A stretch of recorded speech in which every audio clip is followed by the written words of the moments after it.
Blood pressure, रस रक्तदाब के बारे में हम देख रहे थे दोस्तों। पहले भाग में हमने आयुर्वेद और मॉडर्न मेडिकल साइंस के लक्षण, कारण, उसे रस रक्तदाब क्यों कहना चाहिए, इसके बारे में देखा।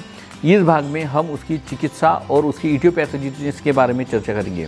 नमस्ते दोस्तों, मैं डॉक्टर महेश चौधरी हमारे निरामयी वसुधा यूट्यूब चैनल में आपका सर से स्वागत करता हूँ। तो दोस्तों, हम बात कर रहे थे रस रक्तदाब की। जी हाँ दोस्तों, हाइपरटेंशन की। तो इसकी पैथोजेनेसिस क्या होती है, तो इसके बारे में रीज़न बताया गया है। पहला, neurogenic control of blood pressure. The most powerful regulatory device in our carotid sinus baroreceptor, जो try to maintain the raised blood pressure. जो हमारे कैरोटिड साइनस में जो बैरो रिसेप्टर होते हैं, वो हमारा ब्लड प्रेशर को मेंटेन करने का काम करते रहते हैं। जो स्ट्रेस, एंग्जाइटी के कारण हमें ब्लड प्रेशर बढ़ता है, उसमें ये कारगर होता है। दूसरा कारण बताया गया है रेनिन और एंजियोटेंसिन सिस्टम, मतलब ये एक प्रोटीलाइटिक एंजाइम है जो आर्टेरियल ब्लड प्रेशर को कम कर देता है और रीनल ब्लड फ्लो को कम करता है। तीसरा कारण बताया गया है रीनल वासोडाइलेटर सब्सटेंसेस, मतलब जो कैलिक्रीन काइनिन सिस्टम होती है, प्रोस्टाग्लैंडिन्स होते हैं, तो ये रीनल वासोडाइलेटर सब्सटेंसेस होते हैं। प्लाज्मा वॉल्यूम जो होता है, मतलब इससे आपका ब्लड प्रेशर कम भी होता है, नॉर्मल भी रहता है और बढ़ता भी है। तो ये सब डिपेंड होता है आपके रस धातु पर। रस धातु का क्षय, वृद्धि और साम्य अवस्था क्या अवस्था है, उसके हिसाब से रस धातु सारता, रस साम्यता, इस पर सब डिपेंड करता है। तो ये प्लाज्मा वॉल्यूम कहलाता है।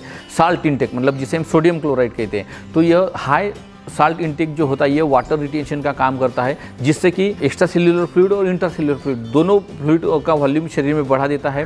यह आर्टरीज का वासोकंस्ट्रिक्शन एक्टिविटी बढ़ा देता है, इसलिए ब्लड प्रेशर इसमें बढ़ता है। इसलिए ब्लड प्रेशर के लोगों को साल्ट इंटेक कम करने के लिए, मतलब नमक कम खाने के लिए कहते हैं। लेकिन इसके बारे में स्टडी की गई है कि साल्ट का और ब्लड प्रेशर बढ़ने का और साल्ट कम करने से, नमक कम खाने से ब्लड प्रेशर कम हुआ, ऐसा मालूम नहीं पड़ा। ऐसे बहुत सी स्टडी सामने आई हुई है।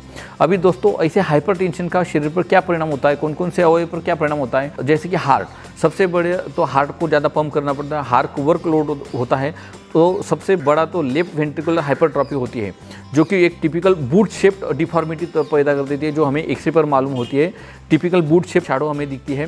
तो ये बैक प्रेशर की वजह से, ब्लड के बैक प्रेशर की वजह से ये हाइपरटेंशन बढ़ा हुआ मालूम पड़ता है। शरीर के आर्टेरियल ट्री पर उस पर क्या फर्क गिरता है, तो यह थिकनिंग ऑफ मस्कुलर कोट, मतलब आर्टेरियल वॉल का जो मस्कुलर कोट होता है, उसकी थिकनिंग कर देता है।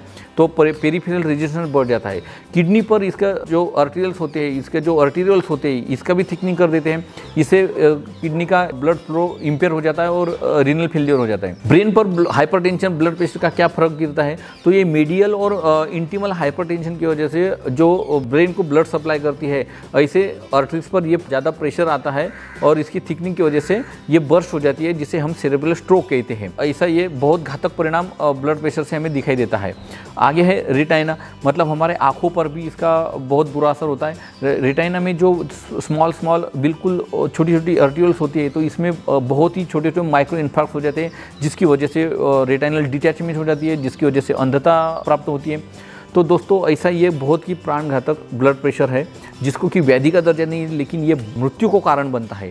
तो इसके लक्षण क्या है, तो इसके स्पेसिफिक कोई लक्षण मॉडर्न साइंस तो बताता नहीं है, लेकिन आयुर्वेद ने जो रसदुष्टि के लक्षण बताए गए हैं, वही सब लक्षण रस रक्तदाब के हैं। तो इसलिए जैसे ही आपको ये रसदुष्टि के लक्षण दिखते हैं, तो आप तुरंत आपके डॉक्टर, आपके वैद्य का परामर्श लीजिए। अभी और एक प्रकार है मैलिग्नेंट हाइपरटेंशन। तो ये मैलिग्नेंट हाइपरटेंशन जो होता है, ये ऑक्सीपिटल रीजन में सर दर्द होता है, हेडेक होता है, गिडीनेस, भ्रम पैदा कर देता है, फटीग, इंसोम्निया, अनिद्रा, ये पैदा करता है मैलिग्नेंट हाइपरटेंशन।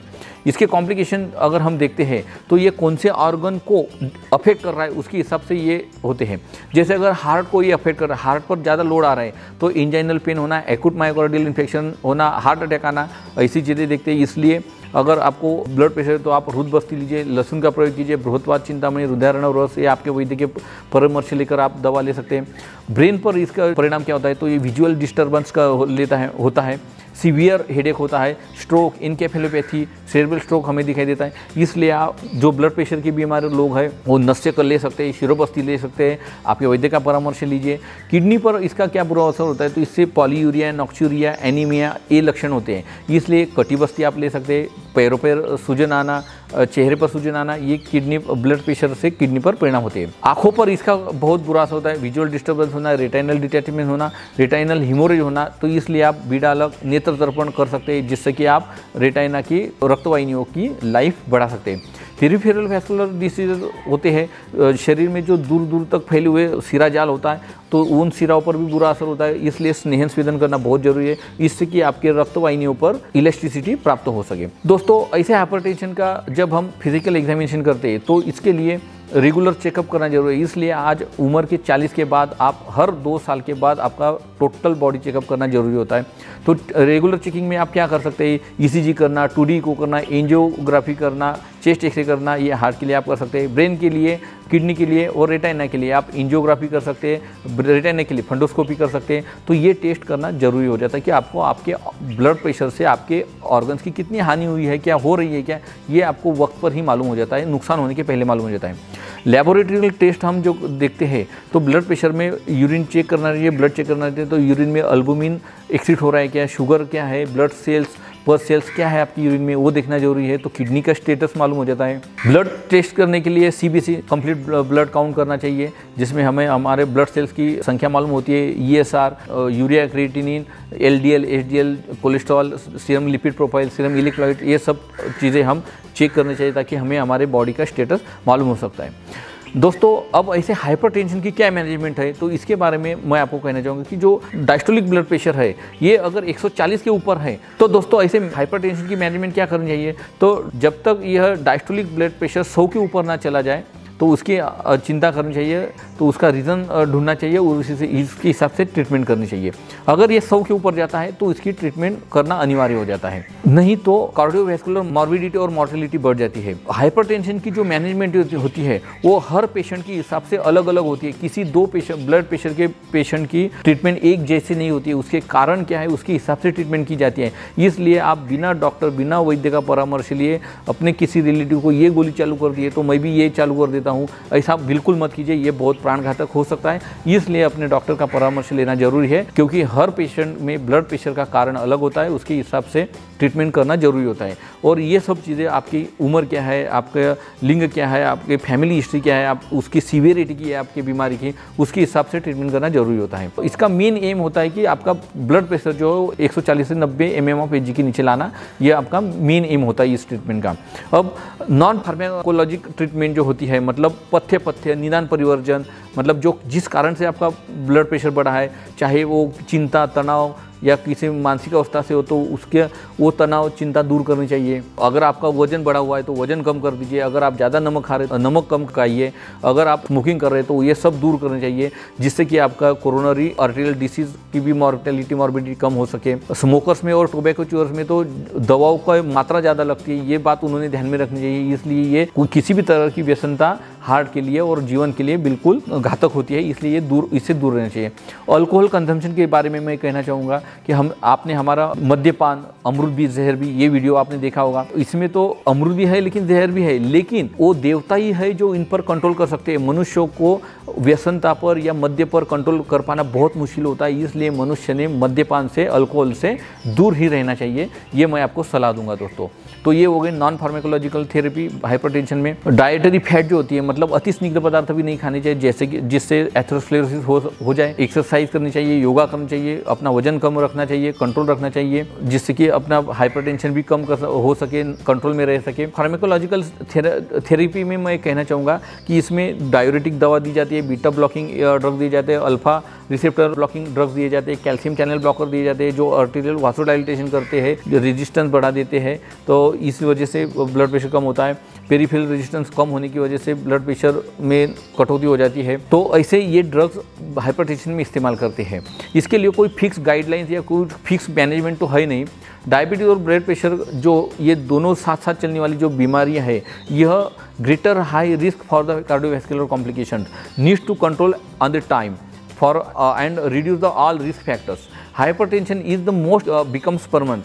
यह जो हाइपरटेंशन होता है ये बहुत सारे लोगों में परमानेंट हो जाता है, ये बिल्कुल अनरिकवरेबल हो जाता है, ये असाध्य हो जाता है। इसलिए दोस्तों, जैसे ही आपको मैंने रसदुष्टि की जो लक्षण बताए, जैसे ही आपको मालूम होता है, वो आप अपने डॉक्टर और वैद्य का परामर्श लीजिए, ताकि ये हाइपरटेंशन परमानेंट होने के पहले आपके शरीर में हमेशा के लिए गेस्ट बन जाए, इसके पहले आपको इसको दूर करना जरूरी होता है।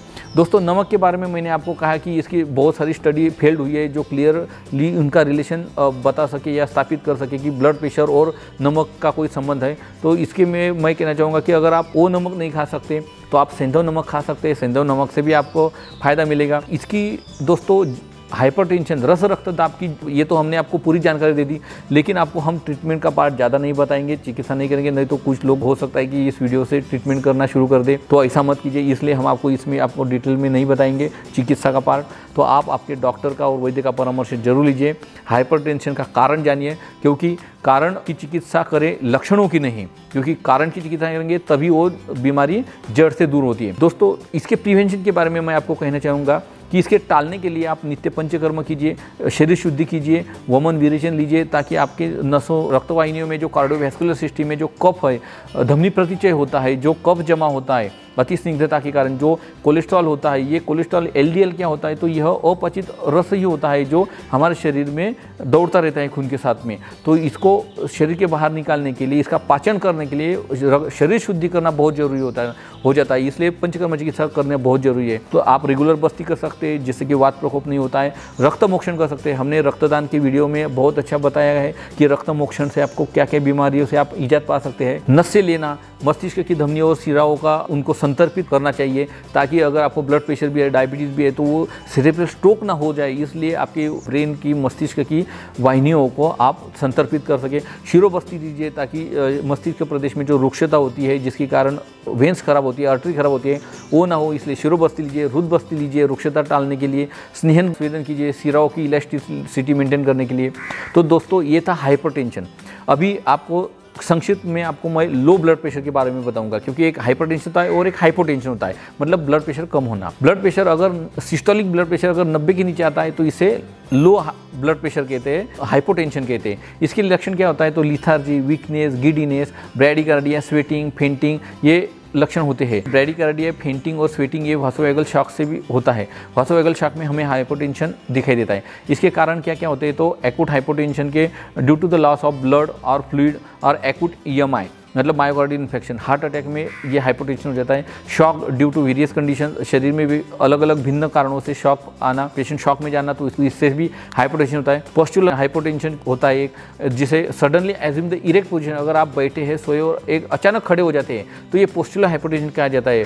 ड्यू टू द ये ऑटोनॉमिक नर्वस सिस्टम की वजह से होता है, ये पोस्चुलर हाइपोटेंशन होता है। इसके इटियोपैथोजेंस क्या होते हैं, तो लो कार्डियक आउटपुट होना, यह एक मेन कारण है। इसके दो फैक्टर्स है, एक डिक्रीज ऑफ प्लाज्मा वॉल्यूम और change in the capacity of blood pressure, मतलब प्लाज्मा वॉल्यूम का कम होना और change in capacity of blood pressure का कम होना। कारण क्या क्या है, तो मालन्यूट्रिशन, रसक्षय, क्रोनिक डायरिया होना, शरीर से रस और उदक धातु का निकल जाना, कैकिक, मतलब एकदम दुबला पतला होना, प्रोलॉन्ग बेड रेस्ट, आप बेड रेस्ट कर रहे हैं, शरीर का कुछ व्यायाम, योगा वगैरह नहीं कर रहे, प्राइमरी एडेनोकॉर्टिकल इनसफिशिएंसी है, हाइपोपिट्यूटरिज्म है, तो ये कारण होते हैं हाइपोटेंशन के। तो जो लोग ब्लड प्रेशर से बाधित होते हैं, उन्होंने कारण शोधना चाहिए और उसके हिसाब से ट्रीटमेंट करनी चाहिए। लो ब्लड प्रेशर हाइपोटेंशन का ट्रीटमेंट क्या होती है, तो जब वासोवैगल शॉक होता है, जब फेंटिंग होती है, तो लाइन डाउन पोजीशन में पेशेंट को करके उसको पैर ऊपर करना चाहिए, ताकि हार्ट को ब्लड सप्लाई प्रॉपर तरीके से हो सके।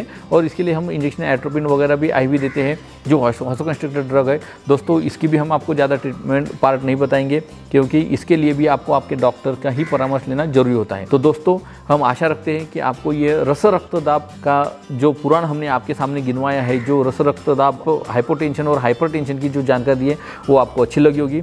आप आपके दोस्तों के साथ में, आपके रिश्तेदारों के साथ में, आप हितैषियों के साथ में इसको जरूर साझा करेंगे, ऐसे मैं आशा रखता हूँ। और आप हमारे YouTube चैनल को जरूर सब्सक्राइब कीजिए और अंत तक देखने के लिए धन्यवाद।